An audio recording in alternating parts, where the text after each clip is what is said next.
Well, welcome back to the channel. Good to see yous. Right, today I'm getting a demo test ride on a KTM Adventure 790. So, here goes. Never been on one. I'm told they're a bit of a hooligan bike, so I thought I was left them days long time ago. So here we go again. Gonna have a go down Phill McCallens here in Lisburn. Um, so let's get a wee ride.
Good evening and welcome back to my channel.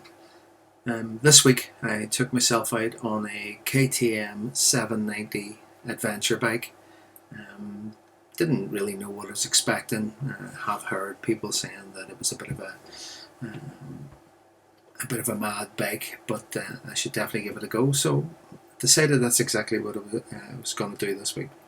And so this video is about my test ride, not a review on the bike, and what I find that I did like about it. First off was the riding position. It was great, and at no point during the ride did I want to get off and stretch my legs like I did with a lot of other bikes. I think it's maybe an age thing. Now, saying that, getting on and off was a breeze. I'm only 5'8", bald, and fat, so it was absolutely no problem for me. So that was definitely a plus point for me. I was able to throw the leg on and off without any difficulty at all. And whenever I stopped, my feet were well planted. I wasn't flat footed, but they were definitely well planted. I felt safe that there was at no point did the bike feel heavy in any way. Now, how was the ride? Well, lots of people have told me how aggressive these bikes are. Maybe so for the 1290, but this 790 was great. So I was a bit apprehensive at first, but as soon as I rode it, that all faded away on the ride, and it was very enjoyable. Acceleration was fantastic. Each of the 6 gears up and down was easy to go into, and from second to third, this for me was where the power kicked in. But it was not sharp or jerky, nor did it make me feel like a rebel without a cause, but more smooth and concise. Turn the ride-by-wire throttle, and you did get the power where you expected it to be, and at no point did it feel like it was going to lift the front wheel or throw me off. The engine sound, well, engine sound for a lot of people are what makes them buy a bike. Sound of the engine was a great sound, and it makes it obviously makes a nice growl. I was well impressed with the bike and the sound of it. When I first took it out, the gear change the blipper, the gear change on it, was by far the best on any bike that I have ridden. First gear up to 6 and even all the way back down. I can actually remember myself saying that it was really nice and jeepers, this is really smooth. It would put your mind of all bikes are analog and this is like digital. Absolutely fantastic. It was a real joy. You actually felt yourself going up and down the gears because you only had to touch it and away it went, but it was so smooth. There is bash plates on, but obviously it's an adventure bike, so you would expect it. So there are bash plates that come with this bike, which is it's a good all-terrain bike, and obviously the exhaust is good and high, so you're not going to be getting any water or whatnot into it. The engine is powerful. My day out on this bike was truly fantastic, and at the end of the day came, I actually was a wee bit sad bringing it back. The foot pegs are set to allow for standing posture if you are going off-roading, as well as they are comfortable. You are upright seated, rider position. I personally loved it. Never trying to stretch my legs out during the ride. So it really is comfortable. It's a good seat, and there was no complaints whatsoever. What I did also was impressed with the bike that this model came with a 5-inch TFT coloured screen. I'm not sure if that's the same throughout the range, but it was pleasant to see, and it was nice coming from the bike that I normally ride every day. It was good to see it. One thing that I did find with it, that just above the TFT screen there was a mount, and I wasn't sure if it was, when I fiddled about with it for a bit, I think if I had read it, it would have told me what it was, but I decided to fiddle before I read. And it must come with a GPS mount, or you can just plug your unit straight into it. You just above the TFT screen, you lift up this little catch, and then you can mount your GPS unit into it. Now, I didn't go any further. Obviously I didn't have a unit with me, didn't lift it. Just once I read the bit in front of it, that was enough to tell me that that's what that was for. So that's actually quite nice and neat coming from the KTM crowd, that it's just something you can add in without trying to fiddle around with getting extra things to fit your bike.